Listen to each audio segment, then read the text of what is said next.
St. Rita's parents, Antonio and Amata, were very holy people. They lived in the town of Rocco Parina, where they were a great influence to the people of the town to live good lives. They had enough money to not be poor, but not so much to be rich, and they enjoyed giving what they had to the poor and others who didn't have as much as them. Although Antonio and Amata were very happy with their lives, there was one thing they didn't have that they desired immensely: a child. Despite their many prayers over the years, it seemed that God was deaf to their prayers. However, so great was their confidence in God that they redoubled their prayers as they advanced in age. One night, as Amata was praying, an angel appeared to her to let her know that she and Antonio would be favored with a daughter. This daughter would be very special. She would be granted the seal of sanctity, possess every virtue possible, and that she would be a helper of the helpless, an advocate of the afflicted, and a guiding star in the firmament of the church. And so, to Antonio and Amata's great joy, Rita was born on May 22, 1381. While pondering over what name to give her, it was made known by God that he wished for the baby to be named Rita, a name that was not known by anyone at that time. After St. Rita's life and canonization, her name would be used for millions of baby girls.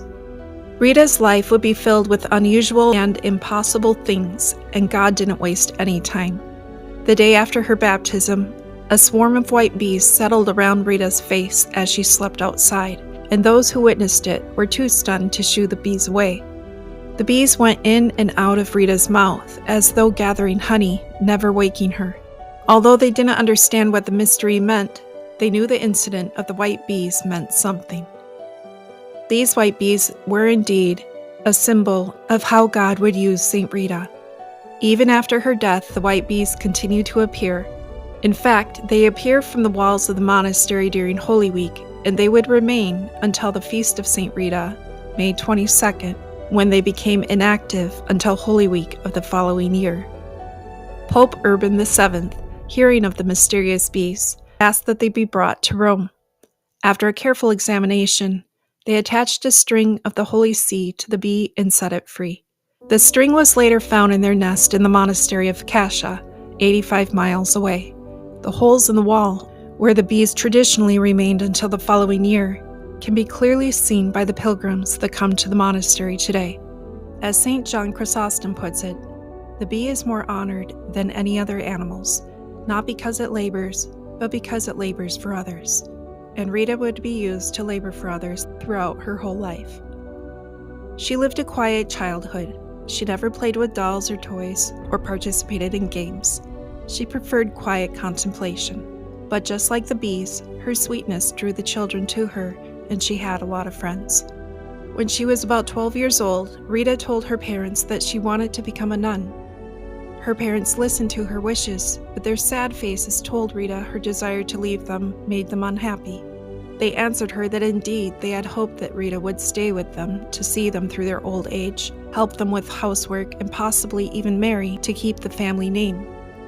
Rita answered, "Not my will but thine be done," and set aside her own desires to become a nun in order to stay and help her parents, but she did not intend to marry. Rita did not go sulking her way through life as she lived at home with her parents. If anything, she found great joy in sacrificing her own will for their happiness, and her cheerfulness and hard work helped her elderly parents greatly. Unfortunately, this happiness didn't last for long. As Rita grew old enough to be of marriageable age, her parents told her joyfully that they had found her a husband who would provide for both of them and also keep the family lineage from going extinct. This was a little harder for Rita to accept. In fact, she argued with them, although respectfully, telling them, "My parents, I do not wish any spouse but Jesus Christ. Years ago, I dedicated my whole body, heart, and soul to his love and holy service. Because you wished it, I gave my promise not to enter a convent. I feel sure, with the help of God, without embracing the marriage state, that I will still be able to console and comfort you, and provide for all your necessities until God calls you to a better and happier home." But her parents insisted this would be the best for all of them. And though at first Rita was very troubled and grieved, interiorly she learned from God that this was His will, and it would please Him more to have her obey her parents than to have her make a vow of virginity. At peace at last, Rita humbly told her parents that she would do whatever they wanted. Antonio and Amata chose Paolo Mancini to be their daughter's spouse. He was the son of a well-to-do and influential parents, and outwardly, he was everything you would want in a son-in-law. But in reality, he was arrogant and rude. In the courtship leading to their marriage, he was the perfect gentleman, and even for a short while afterwards, he was good to Rita. But it didn't take long for his true colors to show. Prone to fits of anger at the smallest things, he took it all out on Rita, sometimes mocking her, and other times swearing at her and criticizing her. Although she had been doing housework since she was a child and was very good at it, nothing was good enough for Paolo. Rita bore it all with obedience and meekness, tolerating his anger sometimes with silence and other times answering him when commanded to. One would think her gentleness would have an influence on Paolo, but he only became more critical and difficult to live with. Most people would understandably either retaliate with anger or just give up on their marriage. But Rita dealt with his emotional tantrums with patience, waiting for his tirade to be over, and then with gentleness would reason with him at how his anger and fits were displeasing to God. Little by little, he was slowly won over, and eventually, after several years, Paolo converted. After years of discord, Rita and Paolo enjoyed a peaceful and loving marriage. And as though God was waiting for Paolo's full surrender, they were blessed with their son, Giovanni, and later another boy, Paolo. The boys were brought up in a house of love with good examples from Paolo of what it meant to be a man, and from Rita of how to love God. For some years, the family lived in peace and harmony, and Rita was known among town to be as pious and holy as her parents, who had by now passed away years before. She baked bread for the poor and counseled unhappy wives in their marriages. It's even said that at times sick people were cured by her saying a simple Hail Mary by their bedside. Unfortunately, all of this came to a halt one day when a former enemy of Paolo's found revenge on him by cornering him and stabbing him with a knife, leaving him for dead on the streets. Rita was beside herself with grief. Her grief was, of course, for losing her husband, who she loved with all her heart, despite his selfishness in the past, but also for the fact that he had not been able to receive the sacraments before he died. Her two sons, who had been practically modeled children all their childhood, became morose and surly as they entered in their teen years. Rita noticed that, despite their protective upbringing, they had been influenced by the trend at that time to take vengeance on an enemy, and that this was seen as honorable and just. Overhearing a conversation between the two brothers about avenging the murder of their father, Rita implored them tearfully to not do it, reminding them how grave a sin it was. They ignored her, and Rita turned to God, begging God to either change their hearts or let them die before committing such a sin. And so, both of her sons died within a year. Saint Rita, who is now alone in the world, once again offered herself to God. After some time of much prayer, of discernment of where to go, she felt led to go to Cascia. At once she rose from prayer and walked to Cascia and knocked on the convent doors of St. Mary Magdalene, otherwise known as the Convent of the Magdalena. She was not received immediately. In fact, because she was no longer a virgin and this particular convent had never received anyone who was a widow, she was rejected 3 times. In fact, she was told it was impossible for them to receive her and that she shouldn't bother applying again. So she went back to Rocco Parina disappointed, but certain that if God wanted her there, he would find a way. Rita redoubled her prayers to Jesus to allow her to become his spouse, as well as praying to her 3 favorite saints, St. John the Baptist, St. Augustine, and St. Nicholas of Tolentine. In fact, it was from them that she learned that her prayers had been heard as they were shouting her name outside her house at night. Rita, Rita, fear not. God will admit you into the cloister as his spouse. Immediately she fell into an ecstasy, where she saw the same 3 saints and heard a voice say, "Come, Rita, my beloved. It is now time for you to enter the Maddalena convent, whose door was so often closed against you."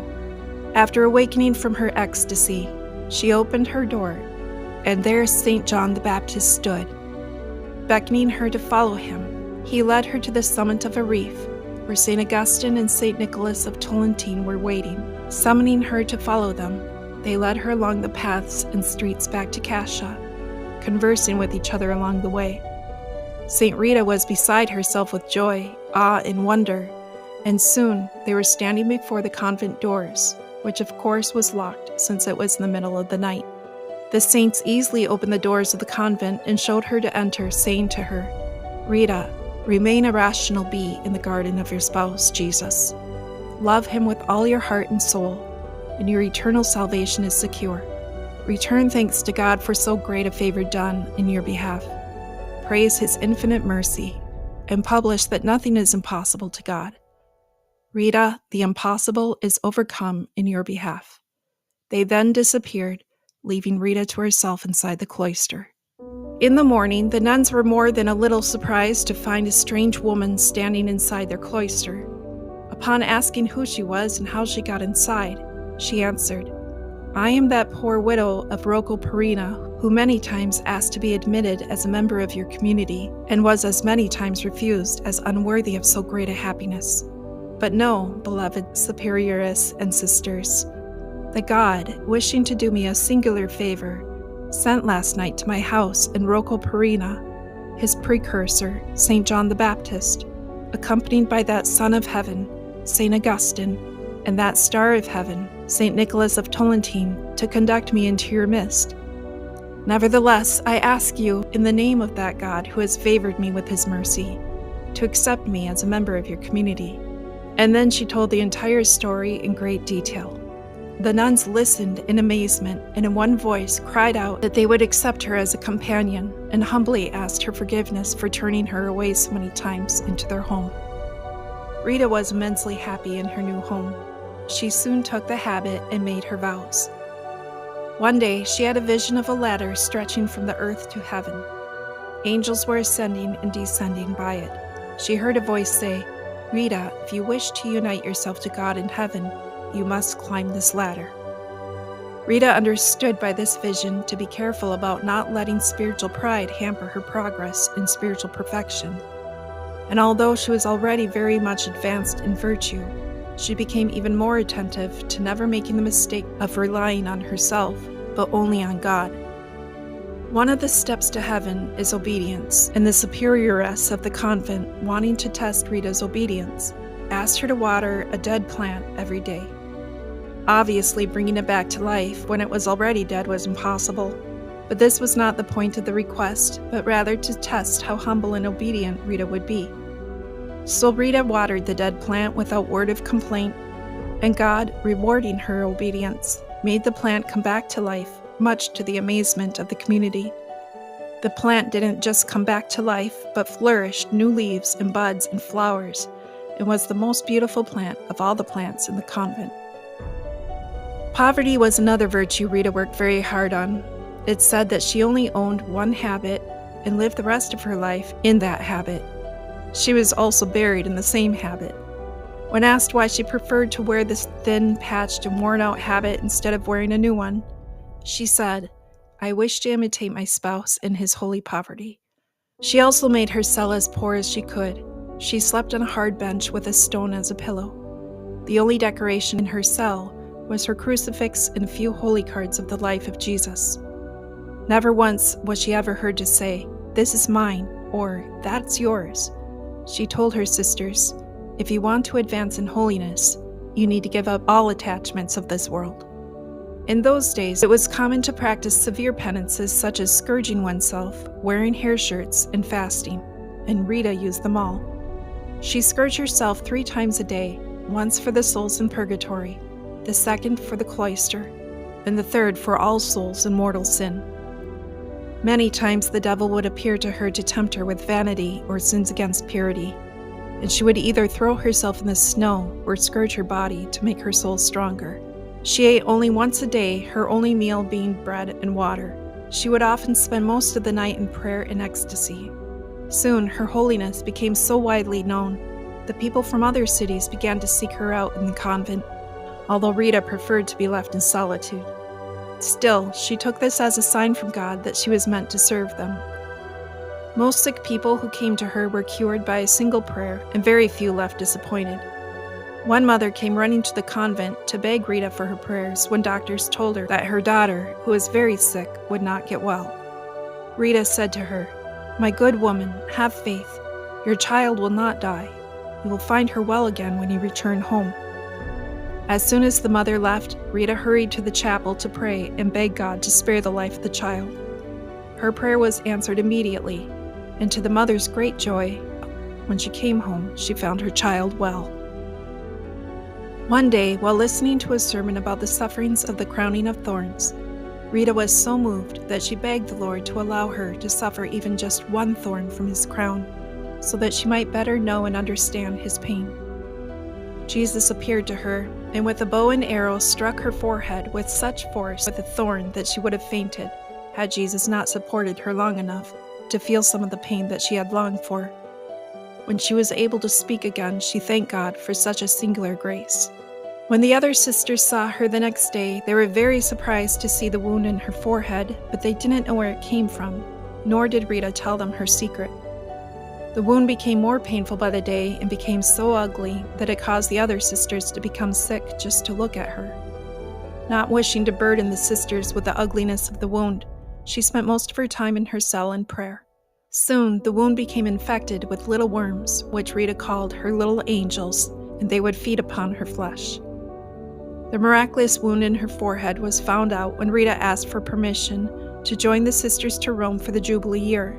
At first, she was told no, due to the wound in her forehead, but then the superior thought about it and said, "Sister, ask God if he will heal your wound. If he heals it in time for the pilgrimage, then you can go."